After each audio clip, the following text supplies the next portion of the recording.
नमस्कार साथियों। एकादशी के दिन भूल कर भी ना करें ये काम वरना पाप के बनेंगे भागी। एकादशी तिथि पर हमें कौन सी कार्य करना चाहिए, नहीं करना चाहिए, उनके बारे में भी जानेंगे। एकादशी तिथि पर किस चीज़ का हमें सेवन करना चाहिए, एकादशी तिथि पर कौन से कार्य हमें नहीं करना चाहिए, एकादशी तिथि पर कौन सी बात का हमें ध्यान रखना चाहिए, एकादशी तिथि पर किस चीज़ का हमें सेवन नहीं करना चाहिए, एकादशी तिथि पर भूल कर भी ना करें ये दो काम। साथियों, आइए इन सभी चीज़ों के बारे में हम विस्तार पूर्वक जानकारी लाए हैं, इसलिए वीडियो के अंत तक बने रहें। शास्त्रों में एकादशी तिथि को बहुत पवित्र बताया गया है।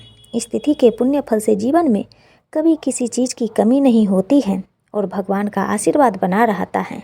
शास्त्रों में एकादशी का महत्व बताते हुए कुछ नियम भी बताए हैं। इन नियमों के अनुसार एकादशी तिथि को भूल कर भी इन कार्यों को करने से बचना चाहिए। हिंदू धर्म में सभी तिथियों में एकादशी तिथि को सर्वश्रेष्ठ माना गया है और एकादशी तिथि भगवान विष्णु को समर्पित है। इस दिन किए गए उपवास, जप, तप व ध्यान का विशेष महत्व होता है।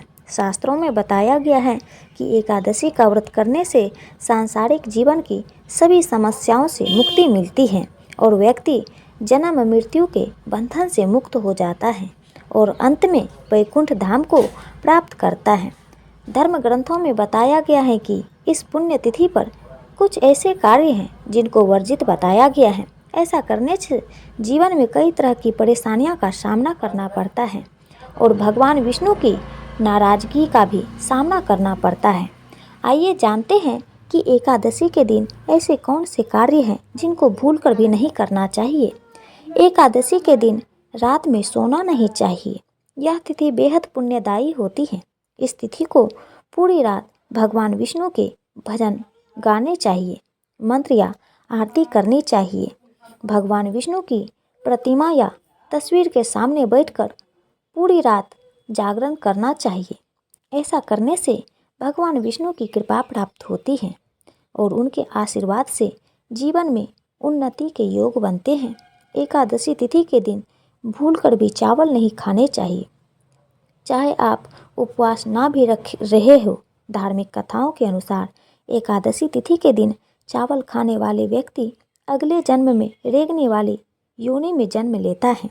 हालांकि अगर आप द्वादशी तिथि को चावल खाते हैं तो आपको इस योनि से मुक्ति भी मिल जाती है। एकादशी के दिन दातुन या मंजन करना वर्जित बताया गया है। इसके साथ ही इस दिन क्रोध करना, झूठ बोलना, चुगली करना और दूसरों की बुराइयां करना, ऐसी चीज़ों से बचना चाहिए। ऐसा करने से न केवल परिवार बल्कि समाज में सम्मान नहीं मिलता और पाप के भागी भी बनते हैं। इन सब कार्यों के करने से अच्छा है कि इस दिन भगवान विष्णु का भजन कर लें। एकादशी तिथि के दिन तुलसी के पत्तों को नहीं तोड़ना चाहिए। शास्त्रों में इसे वर्जित बताया गया है। वहीं द्वादशी तिथि को जब पारण करें तो तुलसी के पत्ते से ही करें, लेकिन उस दिन भी व्रती को तुलसी का पत्ता नहीं तोड़ना चाहिए। घर में अगर बच्चा या बुजुर्ग हैं जिसने एकादशी का व्रत ना किया हो, उसको पत्ता तोड़ने के लिए द्वादशी तिथि में कहना चाहिए। एकादशी तिथि के दिन कुछ चीज़ें ऐसी हैं जिनको खाने से बचना चाहिए, जैसे मसूर दाल, चना दाल, उड़द दाल, गोभी, गाजर, शलगम, पालक का साग आदि का सेवन नहीं करना चाहिए। साथ ही इस दिन शारीरिक व मानसिक तौर पर किए जाने वाले बुरे कार्यों को करने से बचना चाहिए। शास्त्रों में एकादशी तिथि को मोक्षदायिनी तिथि कहा गया है, इसलिए एकादशी तिथि के दिन इन कार्यों को करने से बचना चाहिए। एकादशी तिथि के दिन पान खाना, चोरी करना, हिंसा करना, क्रोध करना, मैथुन, स्त्री संग, कपट आदि चीज़ों से बचना चाहिए। वहीं अगर आपसे कोई गलती हो जाए तो उसके लिए माफ़ी मांगना चाहिए। साथ ही इनको आदत बना लेनी चाहिए जो आपके लिए बेहद फ़ायदेमंद साबित होगी। शारीरिक और मानसिक तौर पर अगर आप किसी को नुकसान पहुंचाते हैं तो यह बहुत गलत है। ऐसा करने से कई तरह की परेशानियों का सामना करना पड़ता है। साथियों, हमारी यह छोटी सी जानकारी यदि अच्छा लगा हो तो कृपया चैनल को सब्सक्राइब